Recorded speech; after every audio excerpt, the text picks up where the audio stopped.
Alright, hello everyone. Today we record two topics. Number one is about the fundamentalists and the other is about Hoovervilles.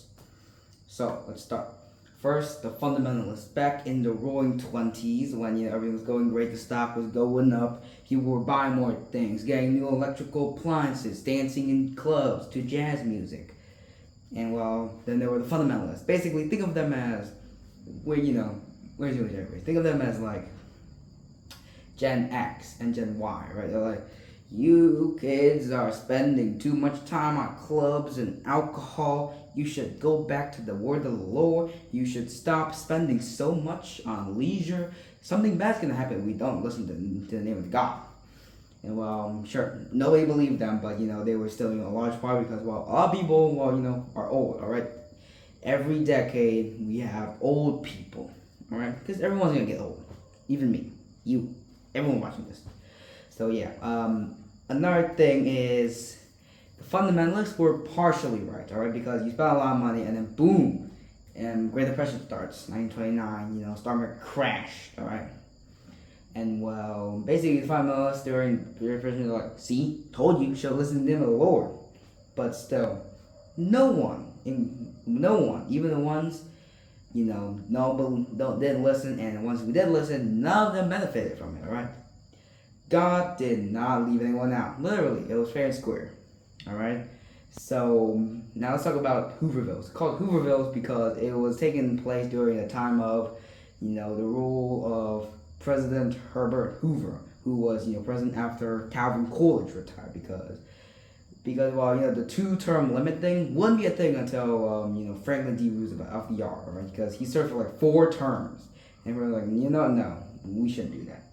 So we put a 2-term thing. So still, he could serve like for as long as he wants. Until he's too old to serve or something. So Great Depression, the government isn't really doing anything about it because they're still not intervening much. But this time when people need the government to intervene, but they did, so they adapted, right? So in public parks or maybe a forest or something, they'd move out and they make these little houses out of basically anything that they could scavenge, right? Scrap metal, wood, planks, logs, maybe trees that you could cut. Who knows, all right? If you could scavenge it, you could build a house out of it. So let me explain a little bit. The Great Depression happened because overproducing, mass unemployment, and also the stock price going down. All right, so stock price go down. They take a lot of money back, and the bank collapses, and you lose all the money. And then people are getting replaced by robots, and only one person to fix it. And people are slowly getting unemployed, and then the farmers and factory workers, they're producing too much. All right, and they're about to start to Europe, but Europe's already steadily healing from World War I. So they're like, oh no, what do we do now? Because World War I ended in 1918, or at least 1919, and then it's been another 10 years. Obviously, Europe's going to recover a bit. So obviously, it doesn't work, and we have an overabundance of food, it's not going to work, and you have to sell your farm, you're living in Hooverville. And people were mad at Hoover because they're like, look, I know we liked it when you didn't intervene in our daily business, but you need to come back because we're actually suffering now. We need the government help.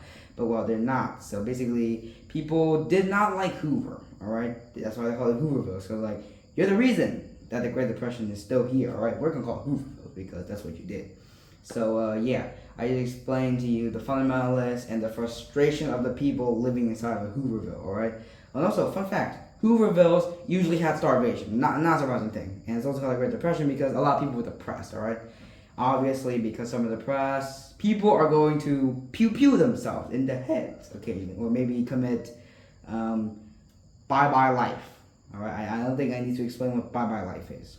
So I explained to you about the fundamentalists and the frustration of people living in Hoovervilles during the Great Depression. So thanks for watching. Have a great day.